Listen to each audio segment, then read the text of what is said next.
Arrange marriage? जवानी में तुम बुढ़ापा तारीख किए बैठे हो, बुढ़ापे में किधर जाओगे? आपके वालिदैन क्या चाहते थे कि नसीम विक्की क्या बने? वो पंजाबी में कहती होती थी, पुत्र मी होवे नेरी होवे नौकरी पक्की होंदी है। शादी कब हुई? शादी मेरी 2000 में। 2000 मोहब्बत की या अरेंज मैरिज? मोहब्बत की भी अरेंज मैरिज भी दोनों दोनों ही हो गई? दोनों ही हो अच्छा, गई। मोहब्बतें कितनी हुई? मोहब्बतें मतलब जब मोहब्बत हो जाती है ना, फिर आपकी शादी हो जाती है। ये क्या कंट्रोवर्सी है? नहीं, कंट्रोवर्सी नहीं है। हाँ। तो जब आप किसी के साथ किसी के बिना रह ना सके, हम्म। तो किसी को देख के आप उसके साथ रहना चाहते हो, उससे अलग ना रहना चाहते हो, तो उसी को मोहब्बत कहते हैं ना। उससे पहले कई बार ऐसा लगा कि भाई मैं रह लूंगा। आप वो फ्लर्ट कह सकते हैं आप, क्योंकि आपके साथ करता है, आप किसी के साथ करते हैं। जिंदगी में सबके साथ ऐसा चलता होता है। रहा। तो आजकल के ज़माने में मतलब अपना इस तरह सोशल मीडिया पे बैठ के जब आप फ्लर्ट का जुमला बोलते हैं, तो आप बहुत सारी बातों का शिकार हो जाते हैं, मीम्स का शिकार हो जाते बिल्कुल हैं। ऐसा ही है। आप बाकी सारे फिर वो जो होते हैं वो मुकद्दस हो जाते हैं। जिसने जुमला बोला होता है वो फिर दुनिया पकड़ा का जाता है। गलीज़तरीन बंदा हो जाता है। तो इसलिए इन चीज़ों को थोड़ा सा अवॉइड ही करना चाहिए, ऐसे जुमलों को। तो मतलब फिर जब आपके बच्चे हो जाएं, फिर इस तरह के फिक्रे या इस तरह की बात बताते हुए आपको थोड़ा सा अपना एक सेल्फ सेंसर का इस्तेमाल करना फिर चाहिए। सेंसरशिप हो जानी मोहब्बतें लफ्ज जो है फिर वो बुरा लगने लग जाए, तो ऑड लगता है। ठीक। अपने जमाने में अच्छा होता है, लेकिन जब पेरेंट्स बन जाते हैं फिर थोड़ा फिर हाँ, ऑब्वियसली आपको अपनी एज के हिसाब से चलना चाहिए। ठीक।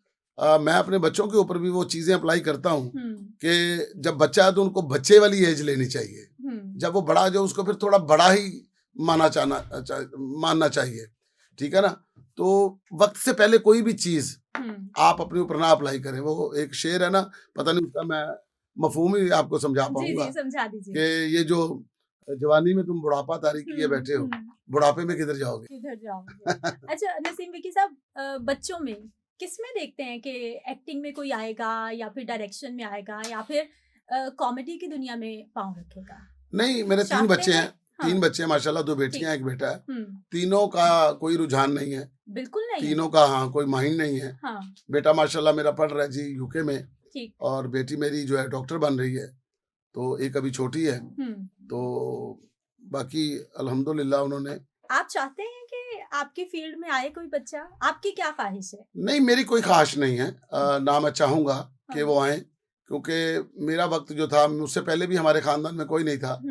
तो मैं यही चाहूंगा कि बच्चे अपनी फील्ड खुद जो है ना वो चूज करें कि उन्होंने क्या करना है।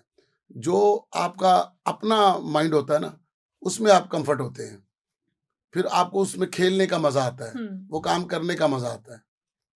तो इसका मतलब बच्चों का रुझान इस तरफ आपने होने ही नहीं दिया? होने भी नहीं दिया, उन्होंने किया भी नहीं।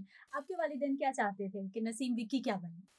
मेरे माँ बाप यही चाहते थे कि मैं छोटा मोटा क्लर्क बन जाता हूँ, सरकारी नौकरी करता। यानी उनको सरकारी नौकरी की ख्वाहिश थी। मेरी माँ को सरकारी नौकरी की ख्वाहिश थी। वो चाहती थी कि सरकारी नौकरी मिल जाए। वो पंजाबी में कहती होती थी, पुत्र मी होवे नेरी होवे नौकरी पक्की होंदी है। लेकिन वो नहीं मिल सकी। और फिर सपोर्ट मिली घर से जब आप एक्टिंग में आए, स्टेज ड्रामा में आए, या फिर कहा कि नहीं पढ़ लो, ये क्या करें? नहीं, उनको इस बात का पता ही नहीं था। बताया उन्होंने दुआ ही दी है माँ ने। जब माँ ने दुआ दे दी तो फिर इस ट्रैक पे चढ़ गया और काम चलना शुरू हो गया।